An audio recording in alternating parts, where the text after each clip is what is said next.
Hi everyone, welcome to another fun read aloud with me. Today I'm going to read a story to you that focuses on what we've been looking at, studying with science. We've been talking about stars, outer space, constellations. What do you see when you look at a group of stars? Do you see shapes? Do they look like maybe a person? Maybe an animal? It's so fun to just look up and explore. You never know what you're going to find, especially when you're an astronaut up there in outer space. So let's see. Pinkalicious title is above the illustration. Where is the author's name and illustrator? Below. That's right, below. By Victoria Kann. Front cover. And we have our back cover. Spine or the bind right here. And what does that do? It helps keep our book together. Now let's turn to the title page. And when I show you the title page, I want you to think about maybe where the story is going to take place. What characters are we going to explore? Look at the details. Look at the sky. The background. Good. Good. Just by that little picture, we can learn a lot about what our story's going to have. Welcome, happy campers, I said to my friends. They were at my house for a campfire party. Let's look at the stars, I said. What do you see?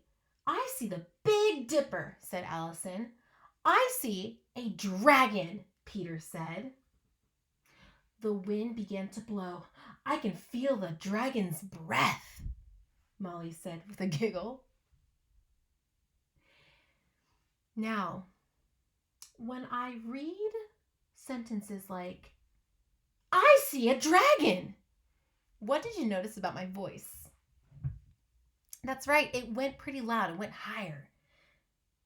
I'm showing excitement. I'm showing that I am super enthusiastic about what I see. I see a dragon right there. Do you see the Big Dipper? Look closely. I'll move. There we go. The Big Dipper. You might have been able to see that the past week when you look up at the stars. The Big Dipper is called the Big Dipper because it's supposed to resemble a ladle. A big ladle that you use to maybe scoop up sopa, soup, punch. And when you look closely, it does look like a ladle. And people call it different things around the world. The wind blew harder. Suddenly, it blew out the fire. Allison grabbed my hand. Oh, now it's really dark, she said. Should we go inside? Molly asked. Look at their emotions there. If only our starry dragon could light the fire, Peter said.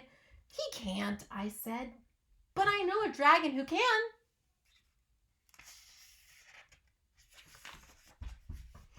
We need Gertie the dragon, I said to my friends.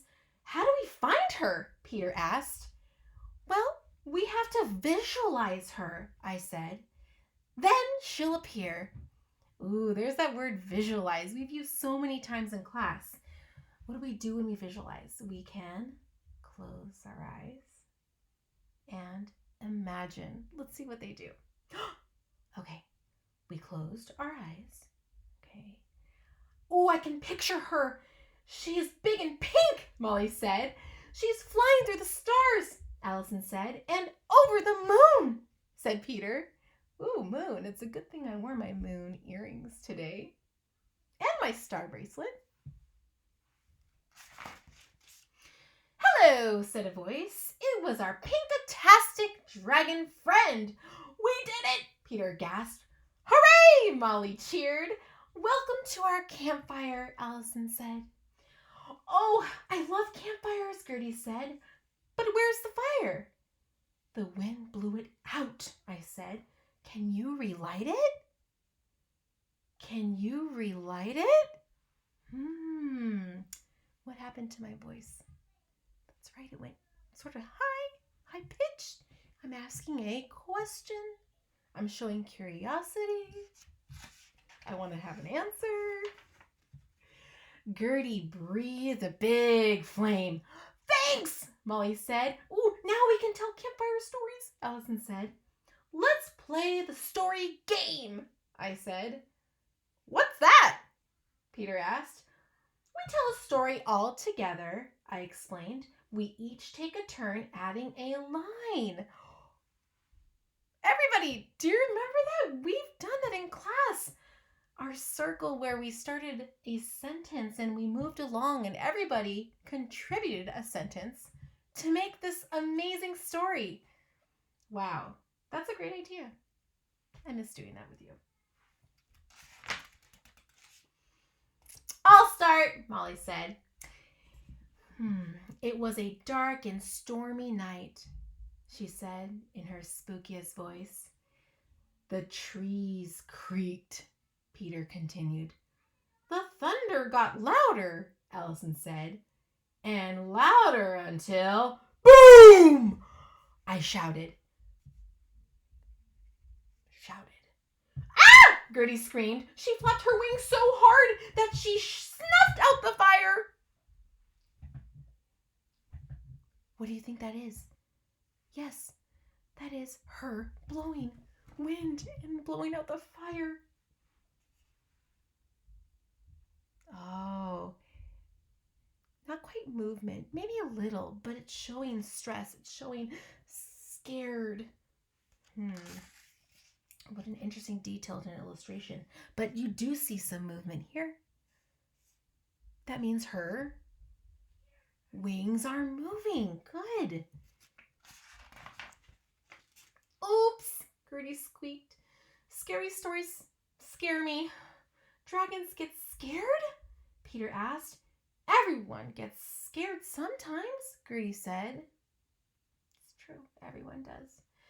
Speaking of scared, Allison said, it's really, really dark. So I asked Gertie, could you light the fire again?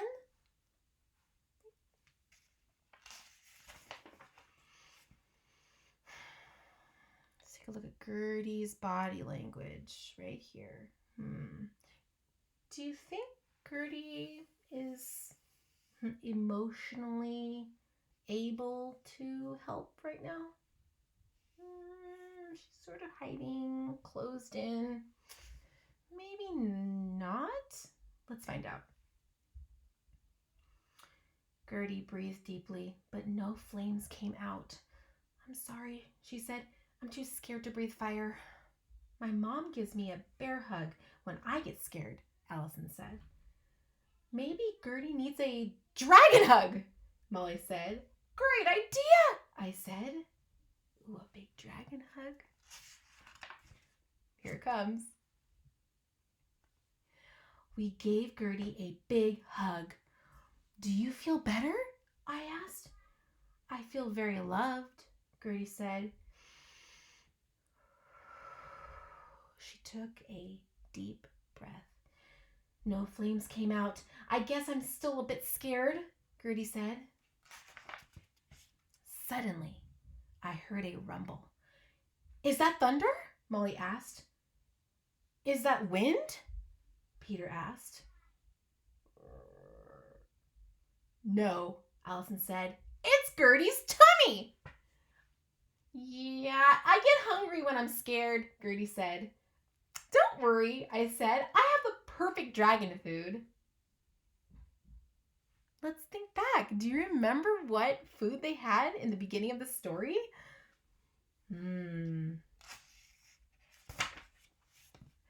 I waved a pink marshmallow under Gertie's nose.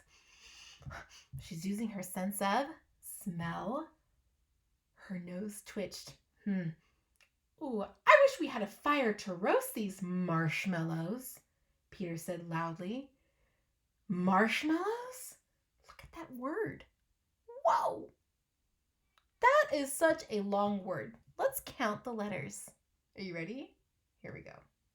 1, 2, 3, 4, 5, 6, 7, 8, 9, 10, 11, 12 letters to make the word marshmallows. Beginning sound M, ending sound S. Wow. We could make s'mores, I said. Did somebody say s'mores? Gertie asked. She's interested. I would be too. I know you would be too. S'mores. Gertie breathed a big flame. You did it, Ellison said. You saved our campfire, Molly said. You're very brave, Peter told her. You're very brave, Peter told her. What a nice compliment to give somebody, especially when they've been feeling very frightened, scared. 3 cheers for Gertie, I said. I prefer 3 marshmallows, Gertie said. She breathed another flame. Can you do that? Good. It roasted our marshmallows. Best way to have a marshmallow, roasted. I'm glad you came to our campfire, I told Gertie. Me too, Gertie said. Everything is s'more fun with friends. I'll read that again. I love that. Everything is s'more fun with friends. S'more fun? That's like saying more fun, but making that word a little more interesting by adding s'more. I love it. Now, as we go to the end of our book, before I close it, let's take a look at, again, the setting, time of day, background, color. Look at that. We have our stars and moon in the background. Oh, did you notice the flowers too? Okay. Foreground, we have our campfire. Now, let's take a look at their faces, emotions, before we end our story. What would you call this face? Happy, happy, happy, happy, content, happy, but enjoying the smell of the marshmallows, the taste of the marshmallows, the company. There's so much detail that can go into an illustration. And I know that all of you have been working really hard to add those details and be brave writers. You're writing sentences, you're labeling, you're writing words, you're writing sounds that you hear when you say a word you want to write. I am so proud of all of you. The end. Now, until next time, I really enjoy reading to you every single day. I am giving you the biggest bear hug, dragon hug right now. I think about you all the time and I miss you. So wait for that story again. And again, you always can read aloud with me and you can always play this video. I hope to see you very soon and I look forward to finding another fun read aloud for you.